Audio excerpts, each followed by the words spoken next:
I think the winner of the World Cup is going to be. I think the winner of the World Cup is going to be. Are you excited about the World Cup? It starts in just a few days. So, in this video podcast, we're going to have a chat about the World Cup, our memories, some quiz questions, and we're actually going to predict who we think is going to win the World Cup. So, a pleasure to see you again, Martin. How's life? So fantastic. Absolutely fantastic. I cannot tell you how up for this I am. I am so excited to be here. And Lewis had the great idea of getting a beer ready as well. So I am so excited to be here. So life at this exact moment is very, very good. And it's funny, we didn't really plan this. People know that I live in Brussels, in Belgium, and I've got a Belgian beer, which is Jupiler, the official sponsor and beer of the Red Devils. And Martin, you've also got a Belgian beer. I do. I don't know where this come from. I just found it in my fridge, but it's there, and so it's there to be drunk, I suppose. It's delicious, I'm sure. And exactly. We're doing this because we got together maybe 9 months ago, and we had a little podcast, a little chat, and we ended up speaking quite a lot about football. And we mentioned during that podcast that, it'd be great if we could do this again just before the World Cup happened. And look, we've stuck to our word. Exactly. Here we are. Now, I had this in the back of my mind, but sort of about the World Cup, I think maybe like, are you excited about the World Cup? Sort of you mentioned.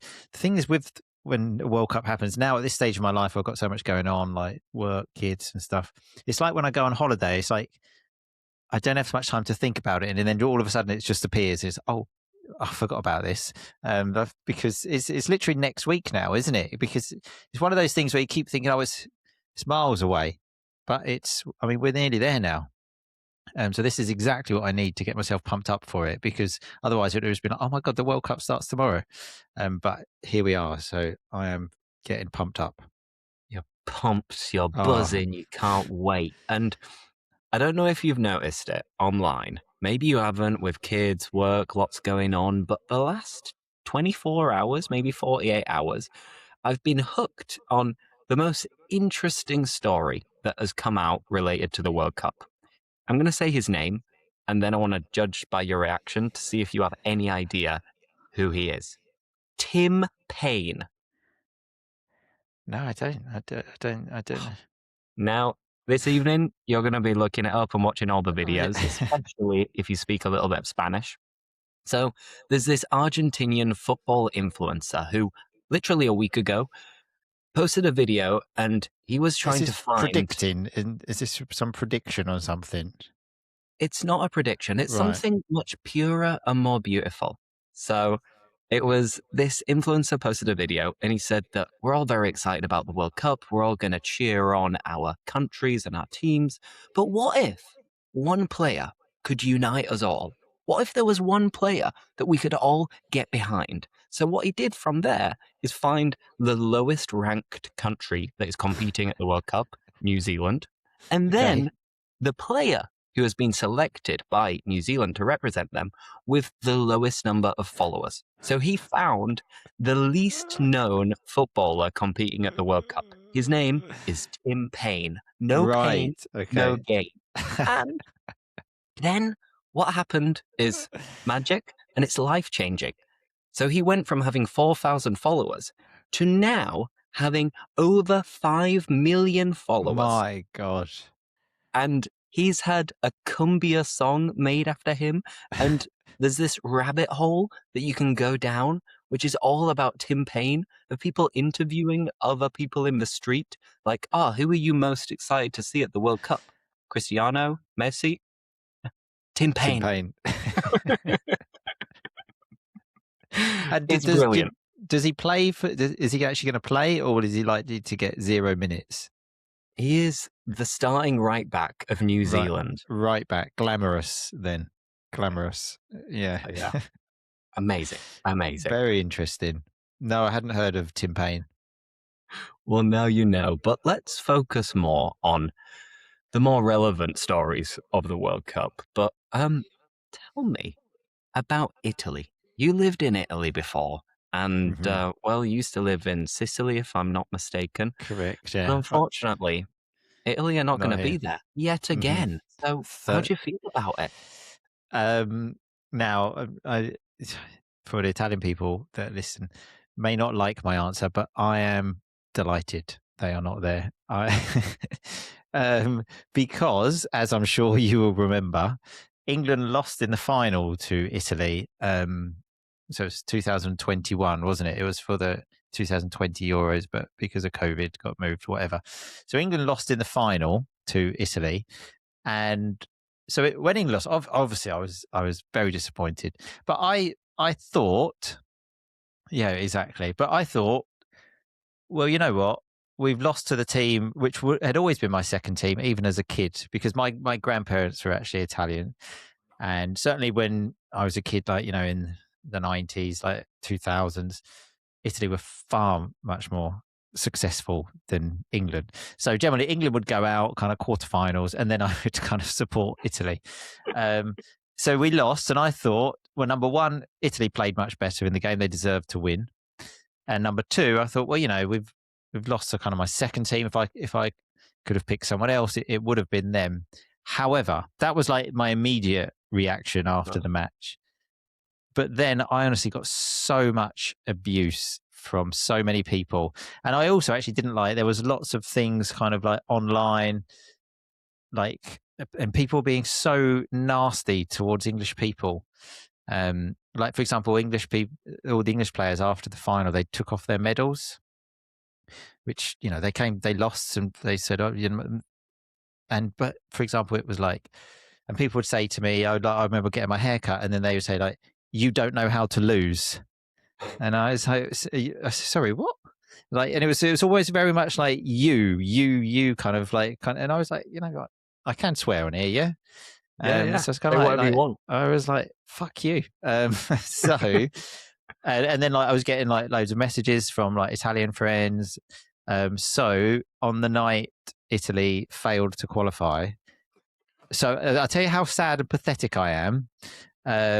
Someone had made a post after that match, after the final, and he had said some sort of not some very nice things about England. And I remember he also said, like, translated, because he had written this in Italian, is like, um, people can say whatever they want, but we make ourselves respected in football.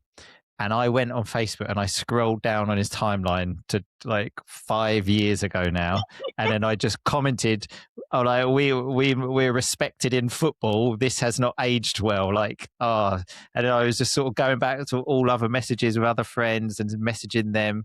So I was actually delighted that they lost. Yeah, so I love Italy as a country, but footballing wise now, it's a team that I don't really like, I must admit. I know that sounds like my wife is Italian and stuff. My children, I suppose, are Italian, half. But yeah, I was delighted that they didn't qualify. Yeah. You see, I was really like excited and happy about it just because of the story, just because it's Uh-huh. something that now is getting a little bit ridiculous. Because I think you said it that it's the third time in a row that they Yeah. haven't actually qualified for a World Cup, Mm-hmm. which on the one hand is a great shame. And when I look at all of the other countries that are going to the World Cup, and no offense to anyone from Curacao, but I mean, the competition would be better if Italy were there instead of Curacao, for sure, hands down. So then, from a neutral point of view, I'm like, oh, it'd be nice if Italy were there.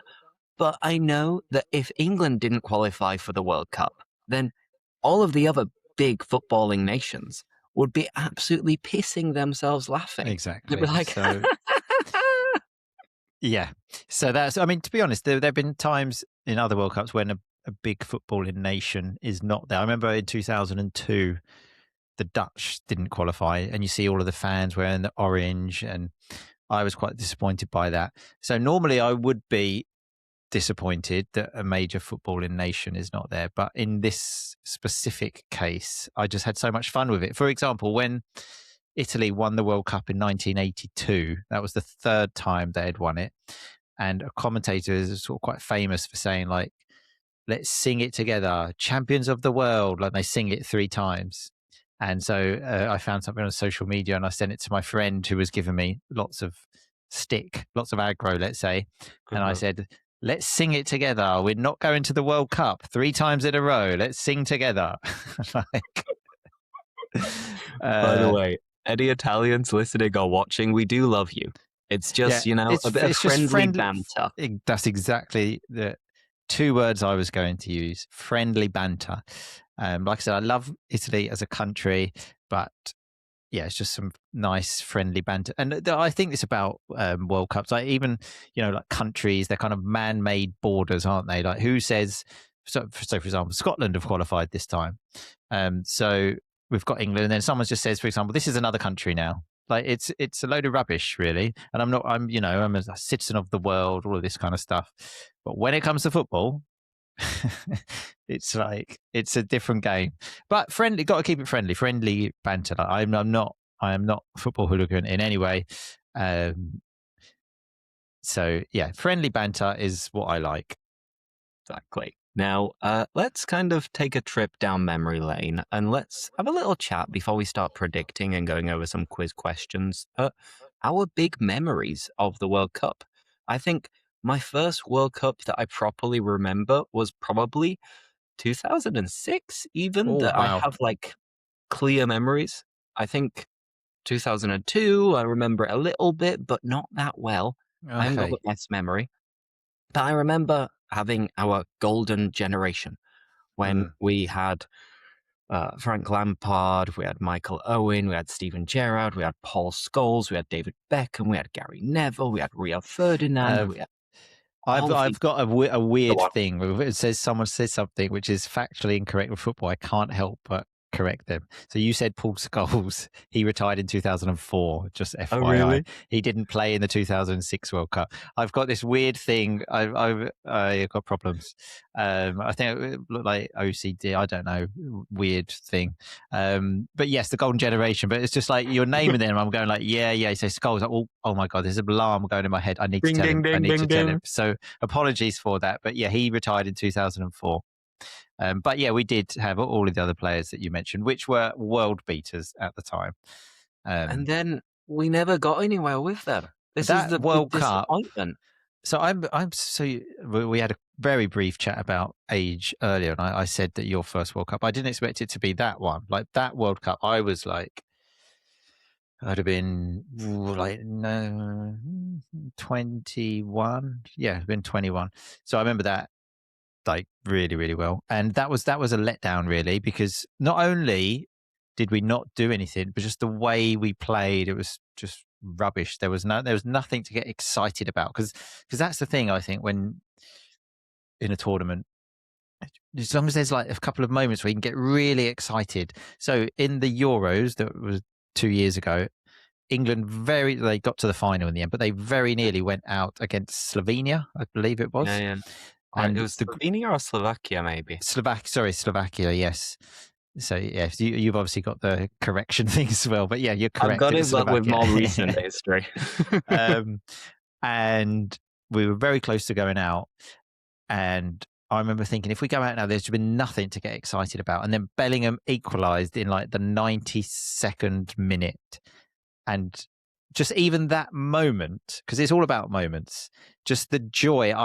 Oh my God, I just remember jumping out of the chair. I remember I was watching that at my mum's house, and even like afterwards, you're trying to calm down afterwards. And I actually said to my mum, I think I'm going to cry because I was so happy, because I thought, oh my God, if we go out, the group games have been boring. Now we're going to lose this, and we're just going to it's going to be a nightmare. And that is the beauty of football. And just that one moment, and then everything changed, and we ended up getting to the final. On that note, I've got to add, given that you mentioned obviously your wife is Italian, you're kind of from Italian roots, so then you should be happy when Italy win.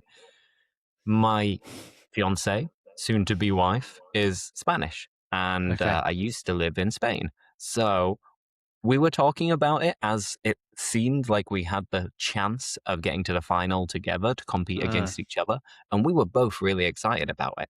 But I was very nervous because I was looking at how Right. well Spain were playing and how badly England were playing in the last Euros.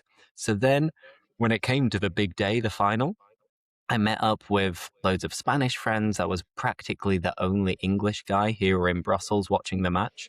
And it was so painful watching all of the match. And then I remember we were given a little bit of hope when Cole Palmer scored. I Yeah. think it was like 15 minutes before the end of the match.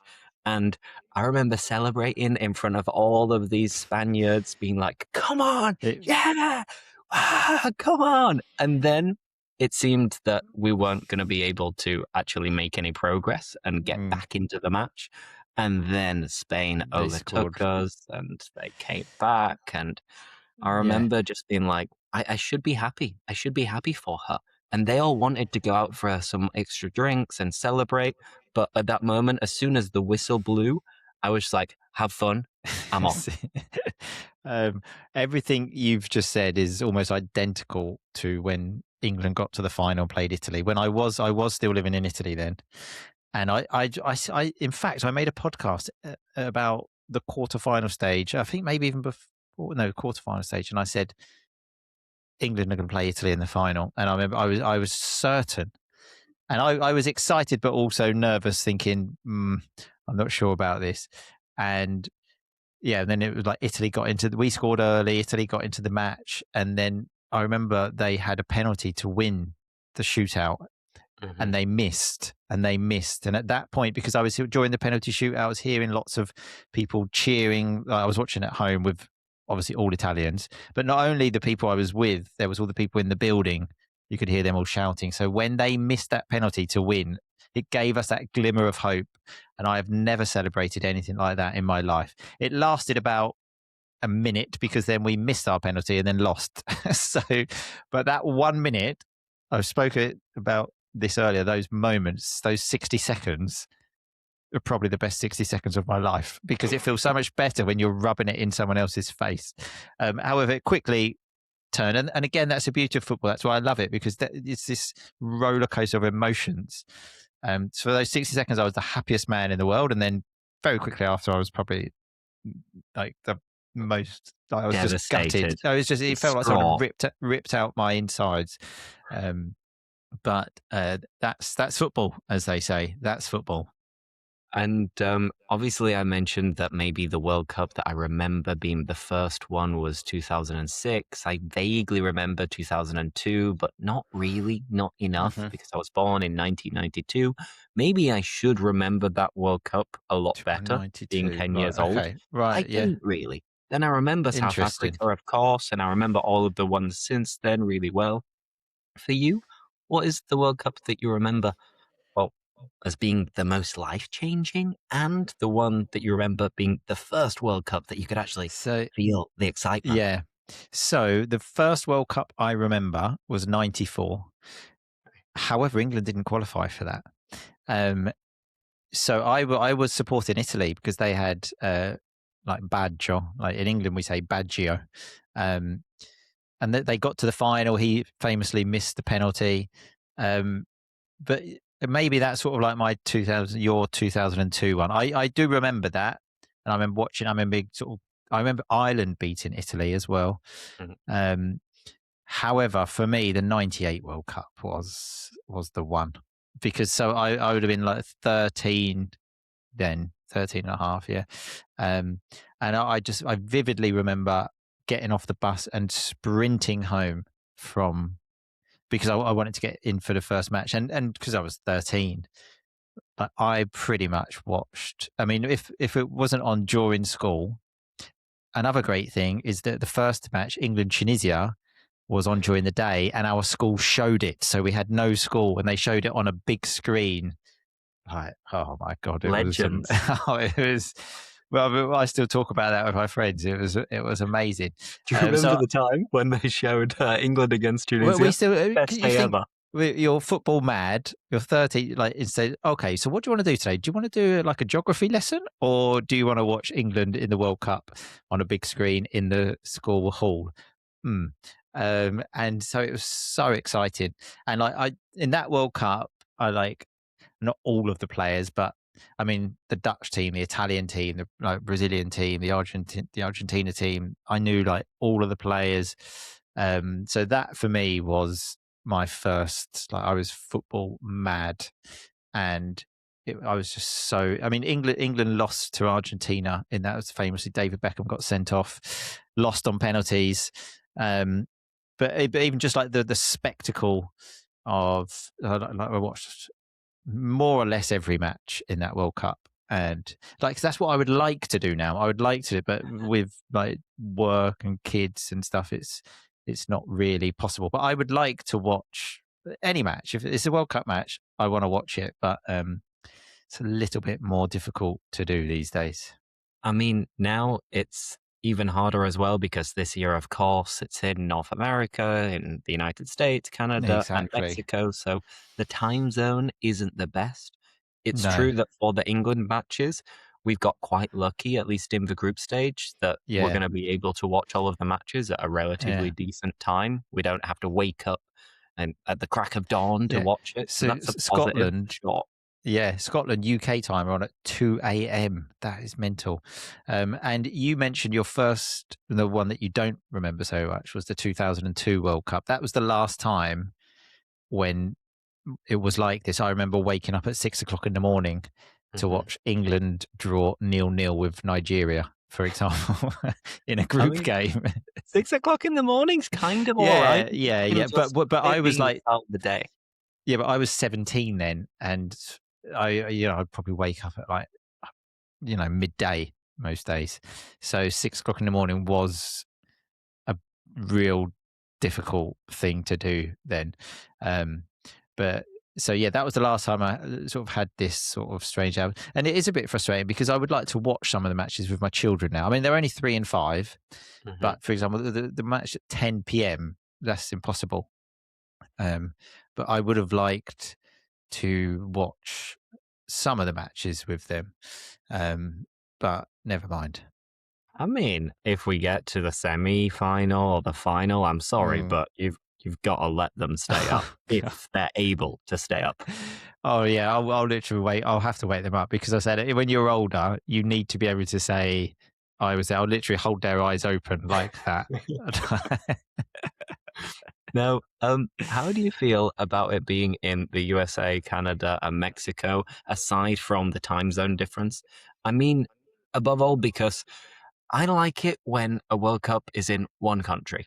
And it Yeah, I seems agree. that Yeah, FIFA is changing the system where they want to have yeah, more host countries, and I'm not a fan. I'd prefer it to mm, just be in Mexico or yeah. just be in Canada. If it has to be in the United States, then fair enough. But just Mm. one country. Yeah, no, I agree. So the Euros, the one where England got to the final was like that, wasn't it? Where it was like everywhere, wasn't Hmm. it? Yeah, yeah. In fact, that worked out quite well for me because I was living in Italy and I was able to go to the quarterfinal, which was in Rome. Because it was COVID, it was very difficult to travel. I went to see England, Ukraine at the Olympic Stadium in Rome. And because it was like in Rome, it was in London, I think it was everywhere, wasn't it? Yeah, I agree. I'm not really a fan of this like multiple country thing. And here is a statistic that I always bring out, okay, which is a Go on. really good statistic. If people from my podcast, I'm sure, if, will remember this.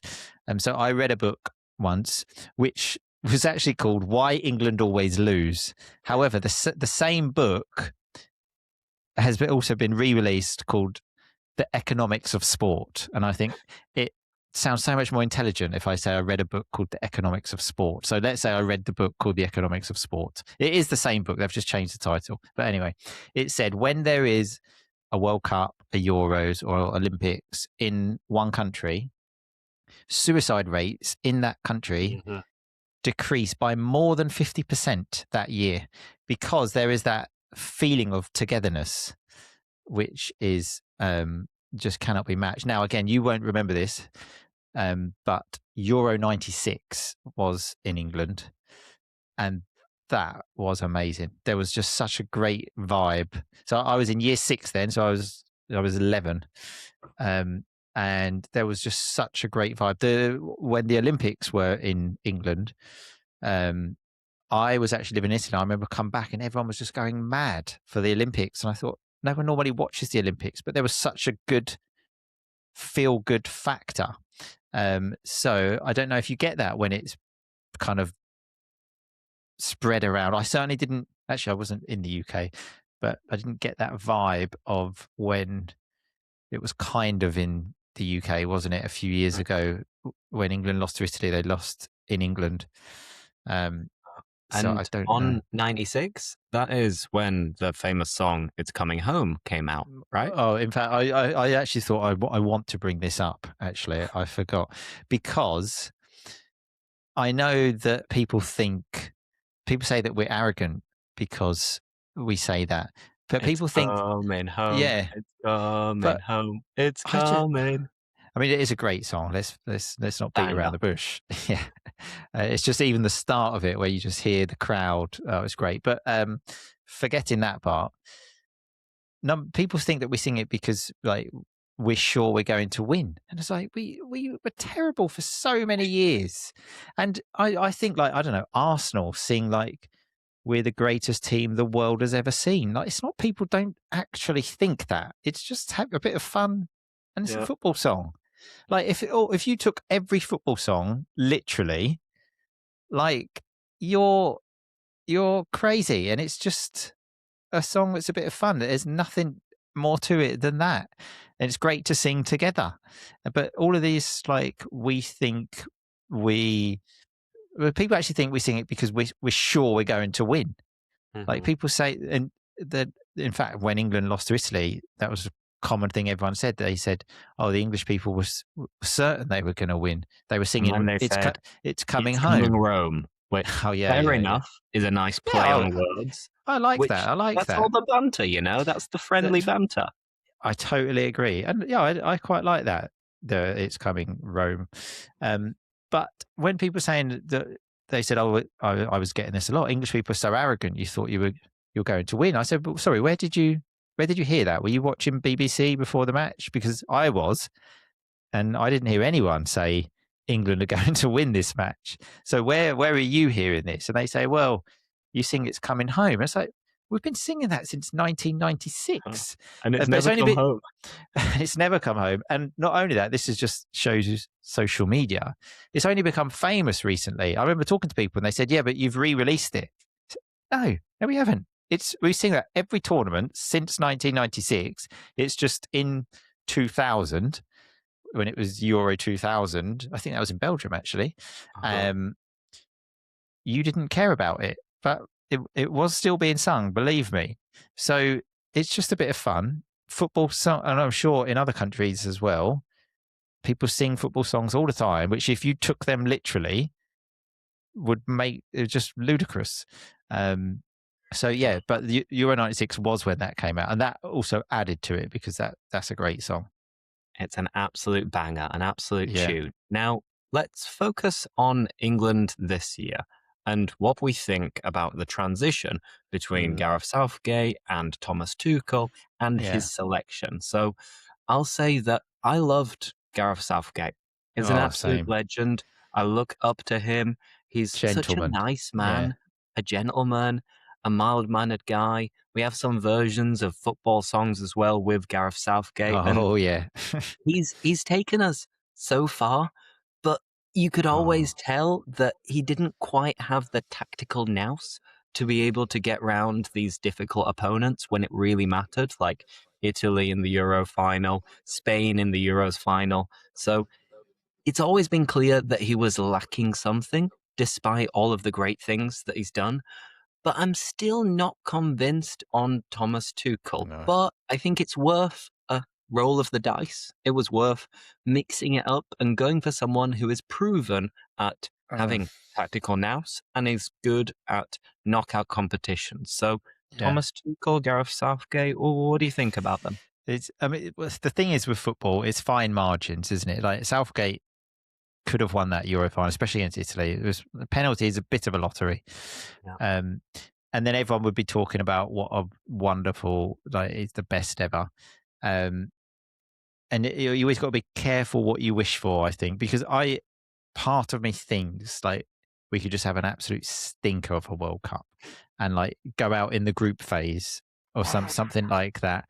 Um, so it's difficult. However, I want to say I'm not a fan of having someone from another country be the manager of the England football team. I Just agree. just because I just think that it should be the rules. Like all the players have to be from that country. So I just think that's the whole point.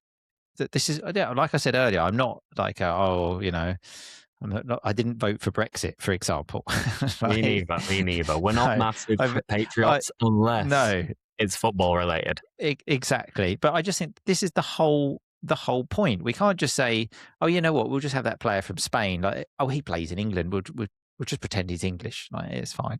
Um, you can't do that for the players. So I think you shouldn't do that for the managers. And I also think, like, let's say the final is England Germany. He is German. Mhm. Like, do you really, like, if let's say I become manager of Holland, right? Because I've got a really good record on Championship Manager, so they decide to hire me to be the next Dutch Uh-huh. manager. I'm manager of Holland. I'm in the final. We're playing England. My heart naturally wants England to win because I'm English.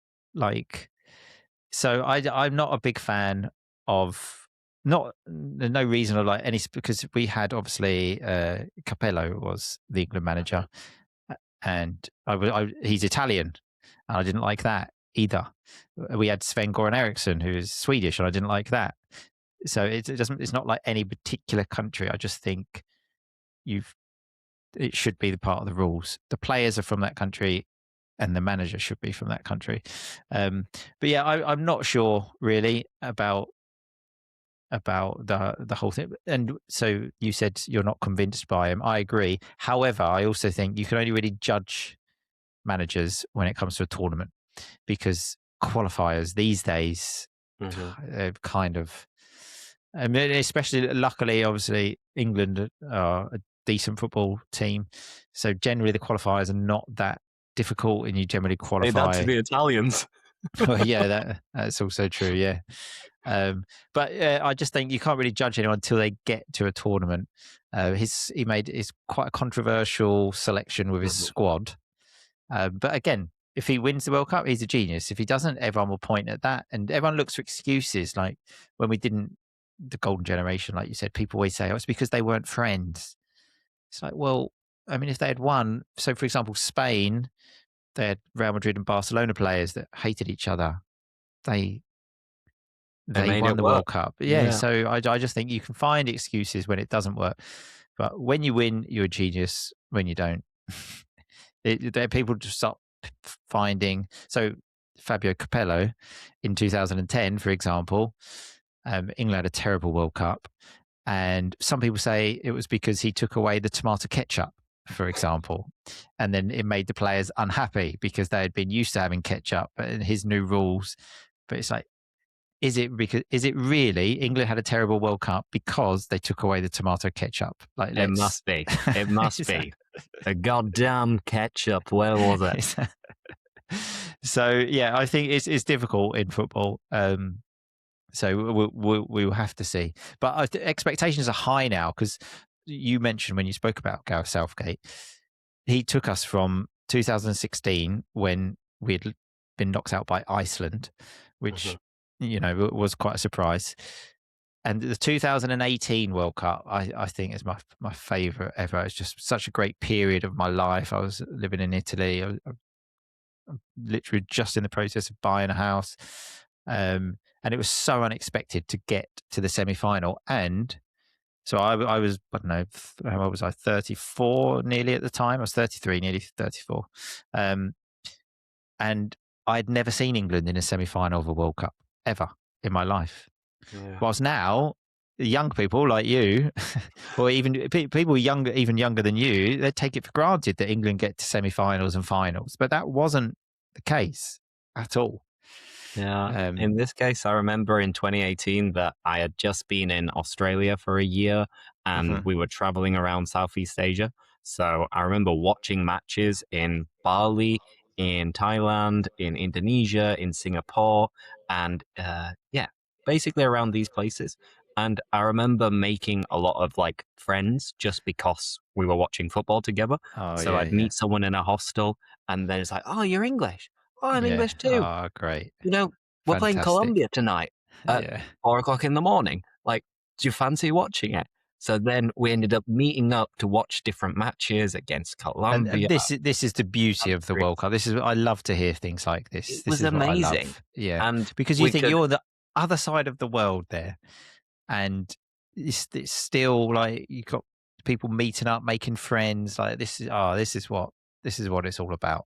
and it's in a very friendly way. Of course, there were Yeah, people from other exactly. Yeah, countries as well, so yeah. we would also cheer on other countries, but when we were playing, it was like making a friend for life just Oh over yeah. bonding about watching a match and seeing us win on penalties for the first time against Colombia with Jordan That Pickford being an absolute legend, saving everything. And I that remember this as well being like, match. "Oh, Oh God. you Oh yeah. absolute hero." That particular match. So to put this in perspective, England had lost on penalties. So in 96, 98, 2006, and 2012, hadn't won one in all of those years. So when we won that match on penalties, my God, like I was watching that at quite a respectable bar in Italy, and luckily the screen was like sort of a projector screen, like made of like material. Mhm. And when it was Eric Dyer scored the winning penalty, I lost my mind. Ran to because I know with football when you've totally lost it, you just kind of run towards the TV. I don't know why I do. Mhm. So I ran towards the screen and then sort of got to the screen. I didn't really know what to do at that point. Ended up just sort of like I was sort of punching the screen a bit, but it didn't break anything. And then sort of going back to my chair, and like I said, this everyone's just having like a quiet drink on a Tuesday night or whatever it was, and then just sort of thinking, what have I just done? And then just sort of, all right, okay, well done, and then just sort of going back and just sort of kept kept on Bravo, drinking my beer, bravo. yeah. But that again, going back to moments, that was that exact moment. And let me tell you another story about that. I then went home and I was buzzing. I was too excited to sleep because it's an hour later in Italy, so match probably kicked off at 9 o'clock. Extra time penalties. You're talking midnight. So went home and like my wife, she was already in bed. I got into bed and I couldn't sleep. And then I was on my iPad and I was just reading stuff about it Mhm. and watching things. And she actually thought that I had like a kind of like a lover or like an affair or something like this. She was like, "What are you doing?" Because it was now like 3 o'clock in the morning. And I was like, I'm just like watching And some just videos of some reading all of the comments, England fans. reading all the reviews. Now, Oh, it was we do have other things to do, so let's stop okay. reminiscing. Sorry. And I could do this all we could day. go on forever, but Yeah, I think it's important that we do predict the World Cup. And right. before we get to that, I've just got a few questions because you know a lot about World Cup football. So I've prepared just a few quiz questions. So, Let's go. Martin, the first question is: in which country was the first World Cup held in 1930? Where was it held? I thought you were going to say who won it. I believe was it Uruguay? It Was was it? And indeed. and they also won it. Yeah. Exactly. Okay. So Good to get off the Uruguay mark. won the Yeah. first one, and it was in Uruguay. Yeah. Next question. Who is the all-time top scorer in World Cup history? Now and this has changed recently because my knowledge of football was better in the past. Was it Miroslav Klose, the German player? Yeah. Exactly. Okay. It was Yeah. indeed Miroslav Klose. Well Who I done. believe broke the record in an iconic match, which was 7-1 to Germany. I believe he broke the record in that match, which was madness when they beat Brazil, sorry, 7-1 to Germany against Brazil in Brazil. That was madness. Crazy. Absolute Yeah. madness. And that is with 16 goals. So he is the Mm. person to beat. Now, the third question, let's go with which player has won 3 World Cups? There's only one. He's won 3. Oh, mm. Think about big So, names. he's won 3. I actually can't think of this. You I mean, named the I. country just a second ago, and it wasn't Germany. Oh, sorry, I do know this. It's Pele. Yeah, Exactly. So right. I was Pele is thinking, the yeah, only player to have won 3 different World Cups. yes, 58, 62, 1970. I did know that. Yeah, I was thinking of more recent times, but yeah. And let's do one final one, and then we'll start predicting. And it is, let me go with how many countries have won the World Cup? Any ideas? Uh, Probably not that many. I don't know, but I would say I'm just sort of guessing it. What I could do is I could stop and I could think, because I think I could name the winner of the World Cup from certainly from 1954. I could name every World Cup winner. I could, so I could count this, but because going back before then, it was kind of like, I know in the war and like in the 30s. I know Italy won it a couple of times, I think, Uh-huh. in the 30s. Well, I can tell But you the number if you want, and then we can just clarify which ones. So it is 8 different countries have won the right, I World was Cup. going to go 7 actually. So that would have just been a guess. A But close guess. So we've got England. yep. I bet I could name these then. So England, so Uruguay, Italy, Germany, Brazil. Brazil won it again. So then England won it 66. 70 was Brazil. 74 was Germany. I've already said them. 78 Argentina. 82 Italy. I've already said them. 86 Argentina again. 1990 was Germany. 90, I've already said them. Have I already said Germany? Yes, I have. You've already said you're missing 2 that have been very Okay, recent. okay. So 1990 was Germany, 94 was Brazil, 98 was France, Oh, 2002 was Brazil, 2006 was Italy, 2010 was Spain.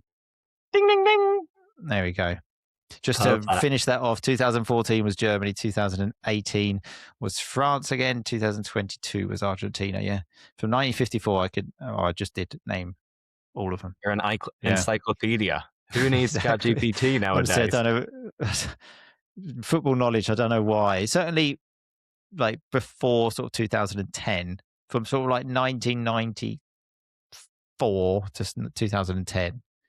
Yeah, I lived a very sad life. A life full of joy and happiness. Now, what you will see now, if you are watching and not just listening, is a simulator of the World Cup, a predictor. So, we're going to kind of take it in turns and discuss whether we agree or disagree with our predictions to be able to see how the group stage is going to end. So, if you want, I'll predict Group A, and if you have any different opinions, let me know. And then you can predict Group B, and if I have any different opinions, I'll let you know, and we'll continue like that. Uh-huh. So, Group A, we have Mexico, Korea, South Africa, and Czech Republic. I'm going to go with hosts Mexico Yeah, top. Then home advantage is a big thing. Yeah, I agree. I agree. And I think yeah, Mexicans, they're so passionate. They yeah, haven't yeah, got yeah. the best Totally. squad. They haven't got the best team. But I reckon Mm, they'll just scrape it to be able to come yeah, top. yeah, yeah. Then I'm a bit torn, but I think I'd probably go Korea second because they've got a Interesting. few good players. Heung-min Son's still going. They've got Okay, Kim Min-jae, who's a centre back as well, and he's pretty good. okay, They've got a few players who I reckon are good without being great. okay. Then, I think I'm going to have to go with Czech Republic being third, which means that South Africa will be knocked out, eliminated in fourth. Martin, any changes you'd make? I don't think I would. So, as I mentioned, my football knowledge was really good before sort of 2010. I must admit, these days, so if this was the 1998 World Cup, I could tell you most of the players. Um, However, I don't really follow it as much now. So, my knowledge, for example, of Czech Republic, for example, when they played in Euro 96, they got to the final. And they had a great team. I knew lots of the players. However, I don't really know. For me, they're still a big footballing nation, the Czech Republic. But yeah, I also didn't know. This is actually news to me. that the top 3 are qualifying. Is that right? Because it always used to be the top 2. It's almost all of the top 3. I think there are only 2 or 3 countries that don't actually make it because it has to be the best third place. But Right. out of, I Okay. think, like 12 different teams, 8 of the top 3 go through. See, So I'm not it's a easy. fan of this Me neither. because when it's the top 2, it's clear. But when it's like the best of, it's like you don't know if you've qualified or not, and it depends on other results. Whilst it was just in your group, the top 2 go through, and that's it. And it adds to kind of like the jeopardy, and everyone knows what's on the line. Whilst now it's kind of like, oh, we still got to wait for this other result to see. So yeah, not a fan. But I okay, agree. so shall I go with Group B? Yeah, after you. I'm actually a bit worried about knowing some of these countries and their flags. So we've got Canada, we've got Uh, Switzerland, we've got Qatar, and we've got Bosnia and Herzegovina.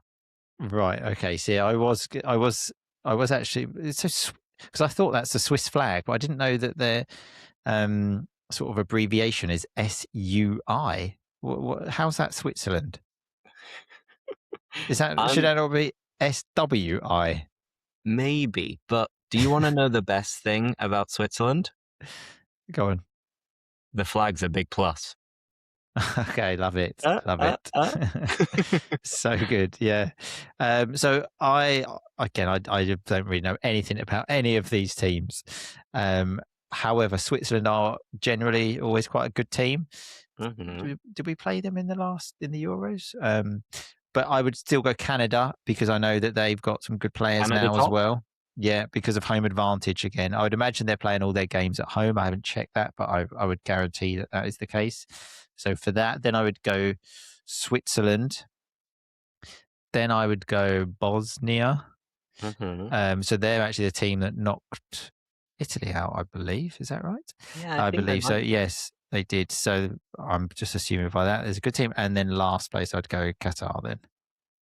Fact. I think I partly agree with you, but if I had to make any changes, I'd probably put Switzerland top instead of Okay, I Canada. was thinking that. Yeah, But hey, apples yeah. and oranges, it's practically the same. So let's keep going now with Group C.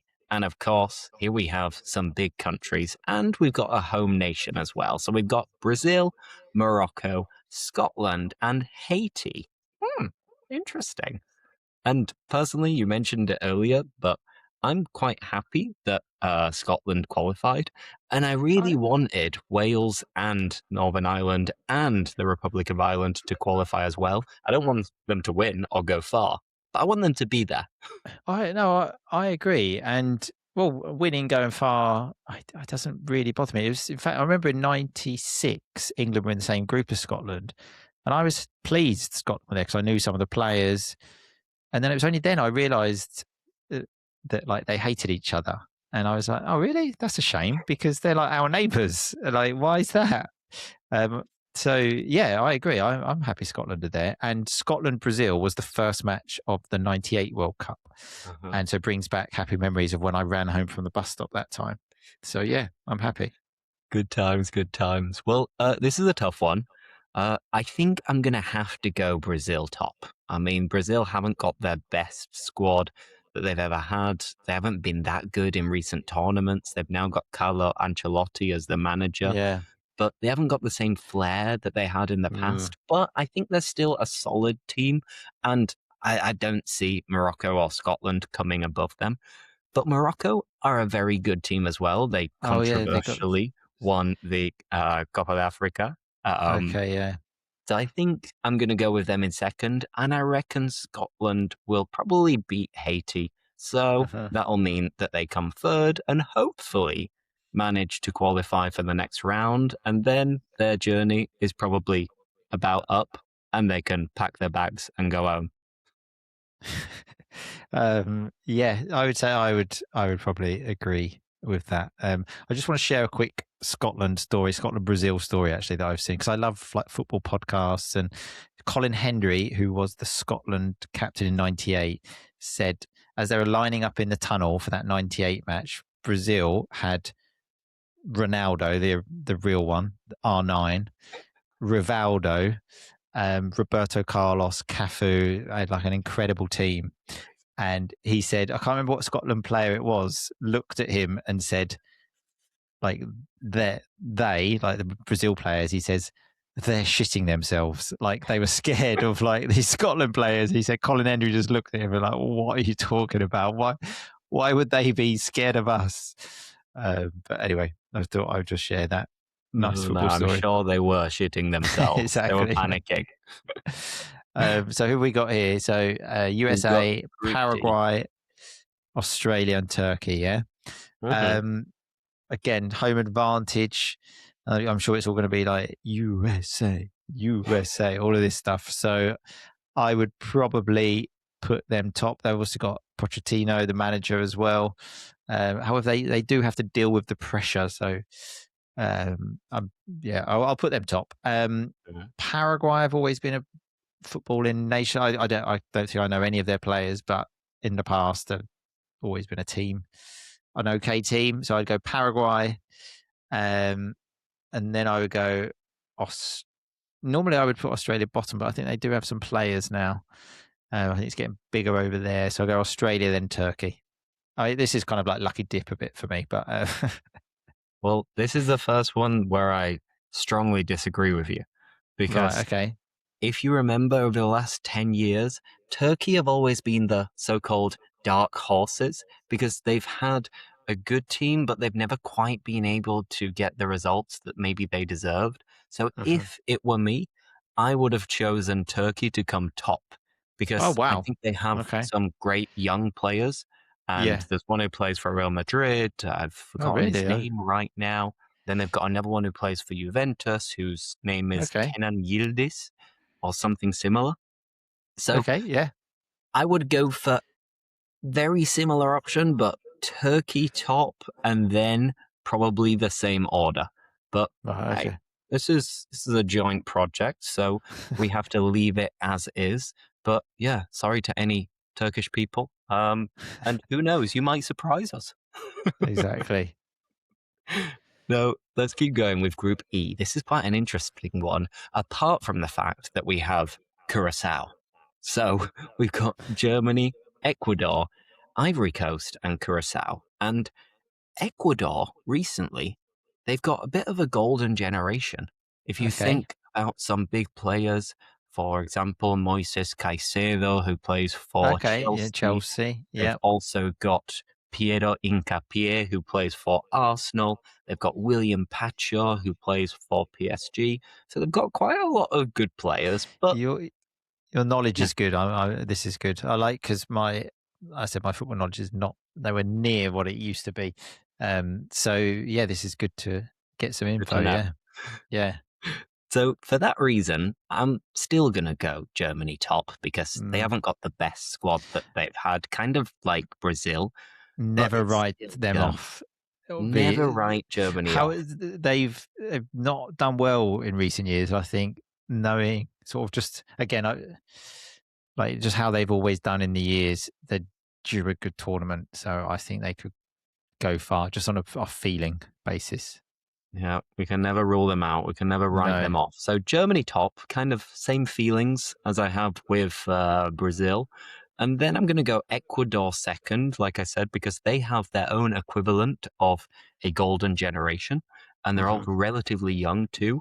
Then, I mean, it's obvious that Curacao are going to be bottom. So Ivory Coast, whilst they haven't got the Didier Drogba that they had in the past, they've Mm, still got a solid team, and I think they'll do well and challenge for second. But I reckon Germany and Ecuador are quite a bit stronger and more competent. So that's my yeah. prediction for Group E. Okay. So who have I got here then? Group F. So the Netherlands, Japan, Tunisia, and Sweden. Now, again, Interesting. the Netherlands have always been a good team. They did get to the semi-finals of the Euros last time. Obviously, played England. Van Dijk.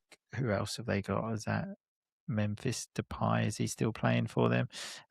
Japan. I don't. Maybe I do know some of their players, but I can't think of any at the top of my head. Who last in the last World Cup? if I'm not They did mistaken, pretty actually well. won the group, I believe. And I believe, were they in Germany's group? And I think they knocked Germany out. Mhm. Um, Tunisia and Sweden. Sweden always seem to qualify. So I am going to go. I'm going to go for just again a bit of a lucky dip. I'm going to go Japan top. Then I'm going to go Netherlands. Then Sweden. Then Tunisia. Okay, I like it. I think it's a good choice. I I think was between thinking Netherlands Netherlands. and Japan, it's a tough call. Yeah. Japan have got a very good team without having stars. So they've got a Okay. Leeds United player That. who's a really good centre mid, and they've got other players who work well as a team. And I think that Mm, was their strength in recent tournaments. So I agree. they So that's why might I be went for able top. to Yeah. surprise other teams. But I think Netherlands have probably got better individuals, and the Hmm. Netherlands could be a candidate to win the whole Oh, competition. you But I think? think Wow. it's unlikely. They're Yeah. one of these options where it's probably not going to happen. So for me, Mm, Japan and the Netherlands are relatively equally balanced. Then Sweden, I mean, they're always decent without being anything extraordinary. I'm yeah. sorry, Yeah. but Tunisia, I don't see it. Hmm. All right, now Group G. So many groups, so many teams. Oh, you know what? I just thought, bloody hell, how many groups are there? So Group G, as we mentioned, we are drinking Belgian beers. I'm in Yeah. Belgium and will be for the majority of the World Cup. And this is a weak group. We've got Belgium, Iran. Let's see what happens there. Egypt and New Zealand. And Belgium, again, they've not got the best team that they've had in recent years, but they're still going to finish top, I reckon. They've still got Mm. Courtois. They've still got Lukaku. They've got Jeremy Doku. They've got a good team. De Then Bruyne, is he still playing? Is it, or is De he Bruyne, retired from it? I think he is still playing, but he's not the same De Bruyne that he used to Right. be. Yeah. Yeah. Then, well, I think I'm going to go Iran second, if they actually go, which who knows Mm, what's going to happen yeah. there.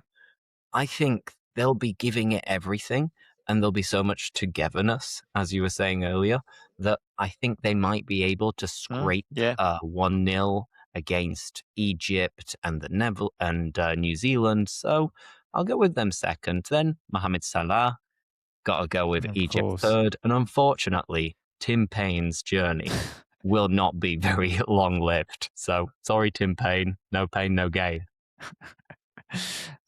So for my next group, you may have to help me out with a couple of these flags. So if you could read out these countries for me, because they're one, possibly two that I'm not sure about. Absolutely. So we have Spain, we have Uruguay, we have Saudi Arabia, and we have Cape Verde. Okay, lovely pronunciation there. So, yeah. So top place, I'm just debating between Spain and Uruguay, and now Spain, I can see them maybe not getting off to the best start, but just sort of, just building up slowly, building up momentum. So, but I still will go with them first. So I'll go Spain, Uruguay, and I mean I know unfortunately nothing about Saudi Arabia and Cape Verde. My pronunciation is not quite as good as yours. No, no, good. So I will go Saudi number three. So then Cape Verde number four. I agree with you 100%. I think this is a Mm, nice, easy one to predict with yeah, Spain, Uruguay, Saudi Arabia, and Cape Verde. It's kind of like Curacao that I don't see them doing much. So exactly. given there are so many teams, let's keep going. So, Uh-huh. Group I, we got France, Senegal, Norway, and Iraq. So, easy peasy. France, I mean, they've got an amazing squad. They've got so much strength in depth that I reckon they're going to win the group. Then, it's a tough call between Senegal and Norway, but Norway with Haaland and Odegaard, I'm going to go Oh, I Norway forgot it. second. Yeah. And then Senegal, whilst I wouldn't be surprised if they came second above Norway, uh, if I'm if I were to bet, which I do on football from time to time, I'd probably go with Senegal coming third, just behind Norway. So yeah, that's my Just choice. on that, I want to say France in 2002 were the massive favourites. They had won the World Cup in '98. the Euros in 2000. They had a monstrous team. They had Henry, Vieira, Zidane, Petit, Pires, and the first match was France, Senegal, and Senegal beat them. Just saying. You never See, know. I do remember this now. It's all coming back to me. Yeah. So who have I got here? Argentina, Austria, Algeria, and Jordan. That's right. Mm-hmm. Yeah. Yeah, Okay. yeah. Good. Austria have actually got quite a good team now. I think, haven't they? Did they do quite well Yeah, in they're all one of right. the They're all recent? right. And again, like Argentina in the last World Cup, didn't Argentina lose, I think, to Saudi Arabia in the first match They of did the World indeed. Cup last time? I can see kind of like I was thinking about with Spain, sort of starting slowly and then, going through the gears. So you know what? I'm actually going to go Austria. Like Okay. logic would tell me Argentina, but the thing is, this is what I think about football. I actually don't bet on football, but if you use logic all the time, I don't think that's always the best thing, because that's the beauty about football is sometimes logic just goes out the window. Mm-hmm. So I am going to go Austria, Argentina, Algeria, Jordan. Okay, perfect. There are always some surprises, so maybe this is one of the surprises that Austria will do better than Argentina. And I just either think way, they're both going to in the group, qualify. I just think something will happen in the group. Maybe even Argentina might win their first two games. Rest the players in the third. I don't know. Just a feeling. I don't know. I like it. I like it. You can never rule out Argentina, but who knows? They might start off slowly and then gradually start building it up. But Exactly. one of the interesting things about this World Cup is that for sure it will be the final World Cup of Messi and Cristiano Ronaldo. Yeah, And absolutely. Group K is with Portugal, Colombia, Uzbekistan, and Democratic Republic of Congo. So this one is very easy, I think, at least to see who's going to come in the top two. And Colombia have got a very good team, so I wouldn't be surprised if they surprise us. But I've got to go Portugal. They've got such a good squad, so many good options. Their midfield is absolutely unbelievable. And in defense, they're not too shabby either. So Portugal top, Colombia second.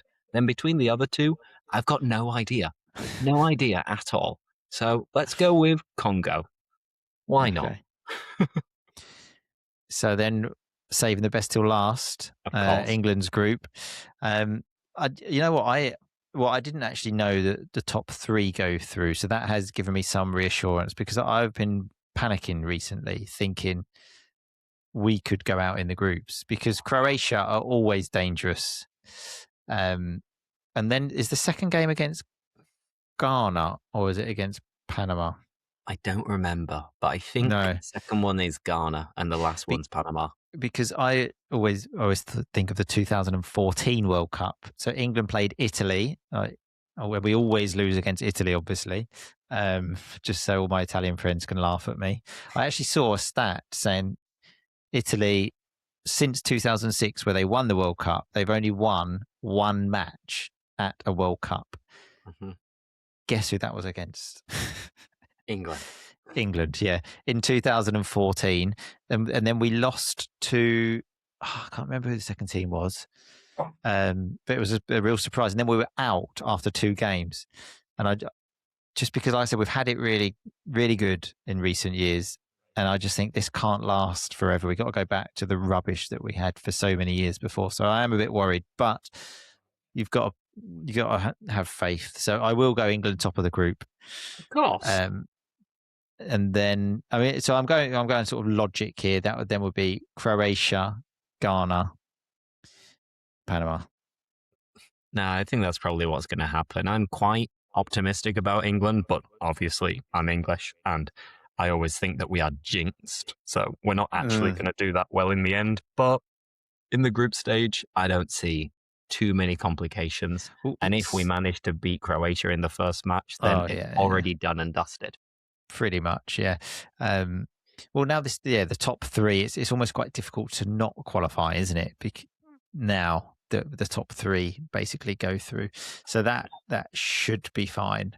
But yeah, I mean, because I said expectations are so high now that it's like unless we win it, I think even if we lose in sort of getting like in 2018 semi-final was a massive achievement, and I was so happy that we got to the semi-final. Whilst now, if we got to the semis and lost, I think it's the way you lose as well. If we lose, like we try really hard on penalties, get a dodgy decision, people like we're proud of them.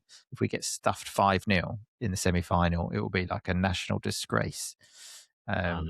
I agree. So Well, fingers crossed. Now, let's yeah. keep going with the third place finishers, and I'm just going to choose these randomly because there's no point wasting too much time on these. I'm just picking the most popular or famous countries. So that's done. And now we can move ahead to the All round right. of Okay. 32, Oh wow, which this is proper. Right, okay. Yeah. it's in depth, so we need to rush Yeah. through this a little Yeah. bit. So I'm going to pick the first couple, and then you can do the next couple. So Okay. South Korea against Switzerland, I'm probably going to edge towards Switzerland. Then Germany against Scotland. Oh, I mean, it would be magical if Scotland managed to do it, but I've got to back Germany. Now, Yeah. your turn. Okay, so Japan, Morocco. Now Morocco got to the semis last time, didn't they? I believe Hakimi Mm-hmm. plays for them. PSG, is that right? Yeah, yeah. Yeah, I think I'm gonna have to go Morocco. Although Japan, like you mentioned, I don't know any of their players, but I got that team vibe from them. But I think I'll just go Morocco. Brazil, Netherlands. Wow, good Because game. like you said, I barely even know any of the Brazil players these days. Oh, they've got Gabriel, defender as well, haven't they? They've obviously got Mm-hmm. Neymar. I think I will go Brazil. Exactly. I mean, if in doubt, you've got to trust Yeah, Brazil. Good games, though. Good games. Now, we've got France against Sweden. This one is a no brainer for me. France, I think, will yeah. comfortably win. No brainer. And Yeah. then we've got two of my favorite countries that I think could be a nice surprise, Ecuador and Norway. And this is tough, but I love Erling Haaland because he was born in Leeds and is a Leeds Of United course. fan. Yeah. So I'm going to have to go with Norway over Ecuador. But I could toss a coin, heads or tails, and I'd be happy with either option. Mm-hmm. I Next. didn't realize he was a Leeds fan. But okay, Mexico, Ivory Coast. I think, as we mentioned earlier, just I think home advantage. Then Mexico haven't gone particularly far recently, and I think this could be a time where they could certainly win a knockout game. So definitely Mexico. Mm-hmm. England, Senegal. We played them, I believe, at this stage in the last World Cup and Exactly. won that quite convincingly. So we've got to go England. It's coming home. Excellent. Now, next ones we've got a few uninteresting ones. First, we've got USA against Bosnia and Herzegovina. I would love it if Bosnia managed to beat them if this was the final situation, but I reckon USA have probably got more strength in depth. So I'm going to go with USA. USA. Then after that, we've got Belgium against Czech Republic. And as I continue to sip my Jupiler, the beer of the Red Devils, I'm going to go with the Red Devils. I think that they've just got a better team. So let's go with Belgium. So Colombia, Croatia. Yeah, I just think Croatia. I mean, is Modric? He's obviously still playing. I know he plays for Milan. I'd imagine, knowing the I type of think person he he's is, he still hasn't playing for retired Croatia. from international. I can't imagine him retiring from international football. I can imagine him keeping that midfield ticking over. So I will go Croatia. Mm-hmm. And the next one is a monster fixture. Wow. This is what you kind of want, isn't it? You want the big teams to play each other so they knock each other out. So Spain, Argentina.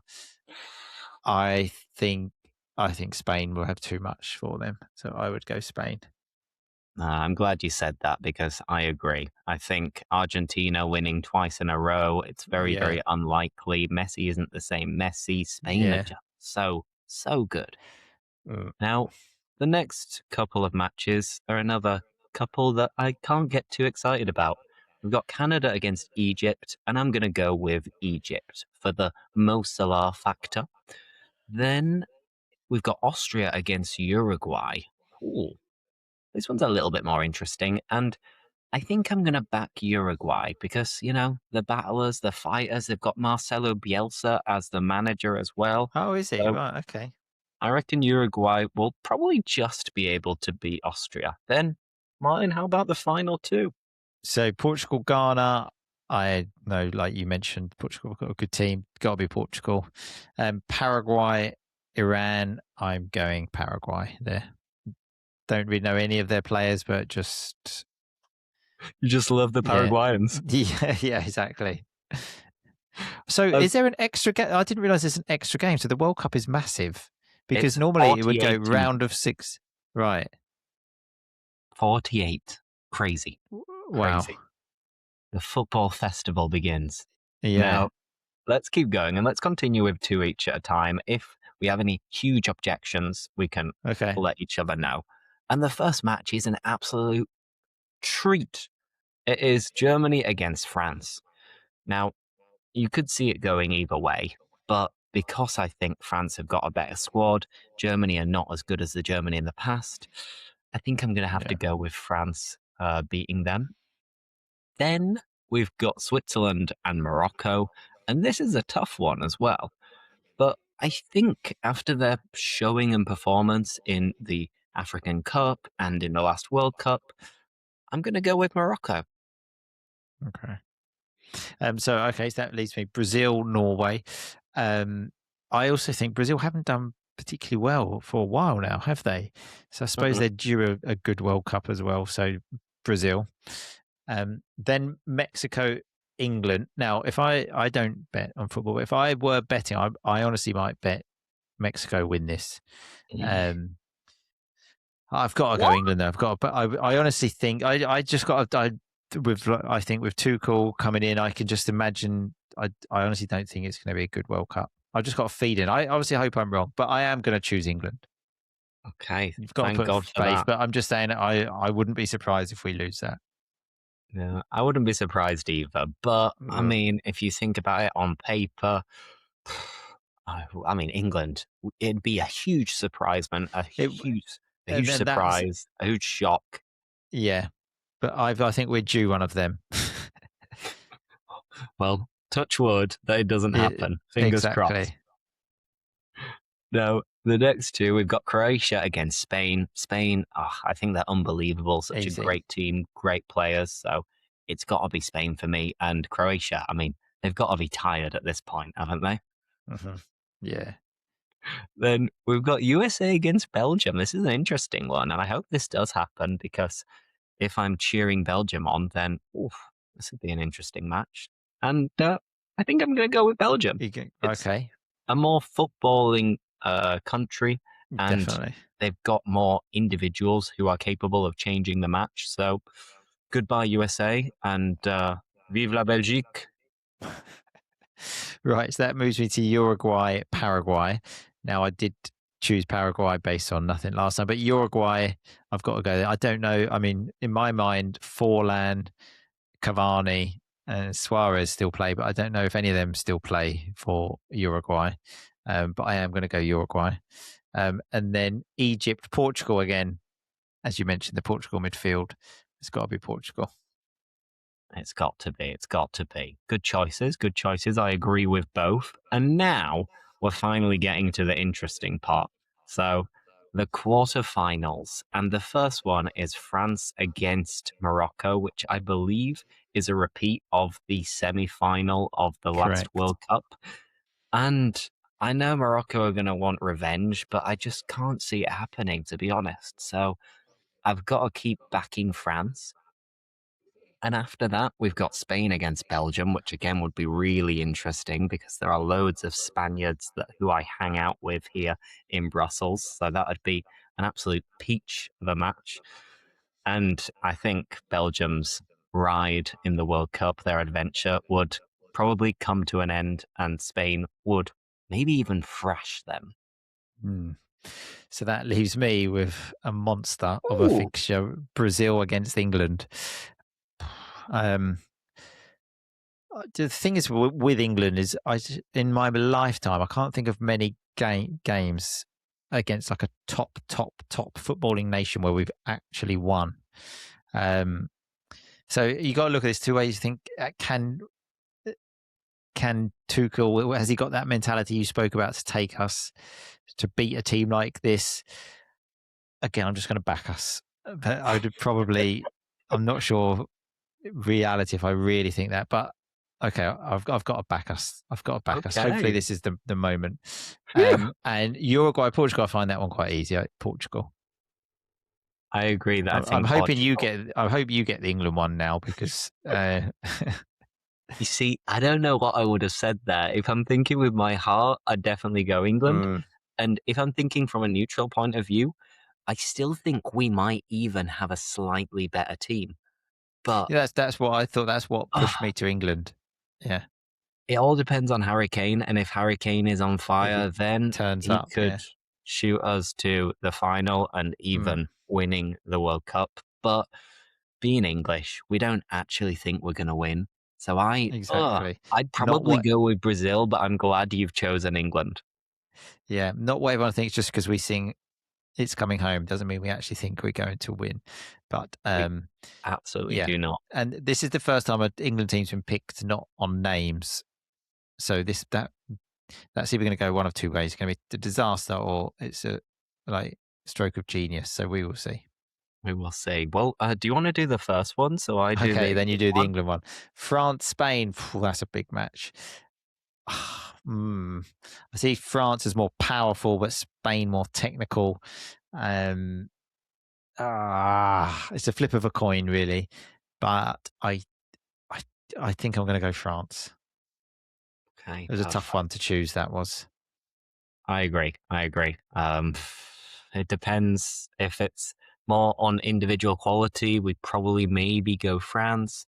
If Mm, it's more on the team, we'd probably go Spain. Then it depends on these world stars like exactly.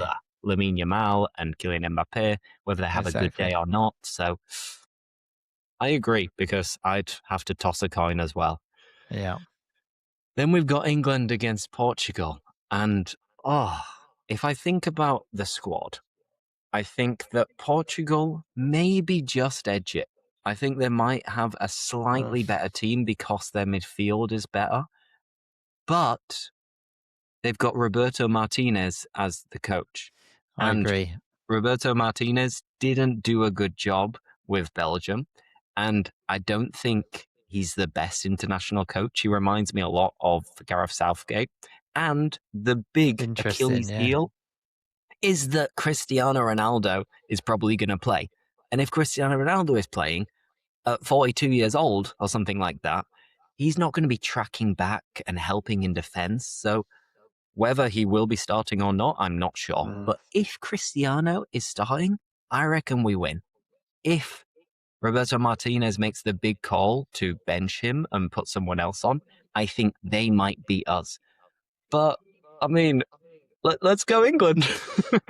Of the fixtures, so I think we had England, Mexico, England, Brazil. I would be more confident of England beating Portugal because of that Roberto Martinez factor than the other ones. Okay. Well, So that and then that means that if our predictions are correct, the final would be France against England. And um, what do you think? we- so well, part of me thinks I just can't ever imagine England actually winning something because I don't think we've got the mentality. I think we choke when we get to a final. But you know that hopefully will change one day. So is this the moment? Like I remember Spain hadn't won anything until 2008. They went on a winning run. Even France had never won the World Cup before 98. Um, but I just couldn't see it, to be honest. If we played France in a final, uh, you live in hope. You live in hope, but I couldn't see it. I would go France, but again, that would be my head. But obviously, heart. It almost pains me. I can see you're moving the mouse towards the France thing. As soon as you click that, I would just feel some pain in my stomach. But, I mean, I had to do it because I was thinking exactly the same as you. yeah. In the USA or in Canada, I do think that Americans and Canadians would get behind us a little bit more than the French. So it Hmm. might turn into some kind of like home environment. But Mm. if we did actually get that far, I can't see us playing that well, and I can see Oh, France playing better and having the nerve of being able to like that's keep their emotions under control. And I think we just exactly. panic. So as much as we would both absolutely love England to win the World Cup, and I'd go absolutely bonkers. I'd go mental. I don't Oh, know what I I'd do. I can't even put it no, in. I don't either. It's Yeah, I honestly I don't know. When Italy played England the final, I actually had my swim costume on because I live near the beach, and I thought if we win, I'm just going to run to the beach and just jump in. Um, we didn't, but now I live back in the UK. I suppose I'll just run around the park naked. But I mean, I'd have it to do won for something me. crazy. Yeah. So, I've got to head off and finish this pod, but it's been an absolute pleasure Oh, chatting about football, about the World Cup, about England, finding out that we're going to suffer heartbreak once again against France in the final is a little bit depressing, but mm, I guess we can drown our sorrows. yes, we can.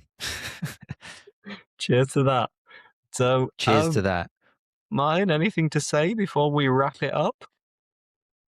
No, just now I'm obviously excited about it, and I think, well, as we spoke about, it's keep it friendly banter, and just I hope people appreciate for what a spectacle it is. It's just I love hearing stories about when people, like you said, when you're in Australia, waking up at 4 o'clock in the morning and like just really live the moment, because like those moments where you do, hopefully everyone's team will have a moment.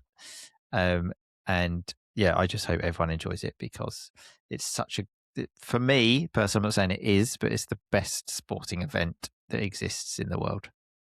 I agree 100%. So let us know in the comments, who do you think will win the World Cup? And if you think England have got a chance or not, we'd be eager to read them. And Martin, thanks so much. Everybody, thanks for watching or listening for so long. It's been an absolute pleasure. And I guess we'll do another one of these in 2 years for the next Euros. For the Euros, absolutely. Thanks a lot. It's been a pleasure.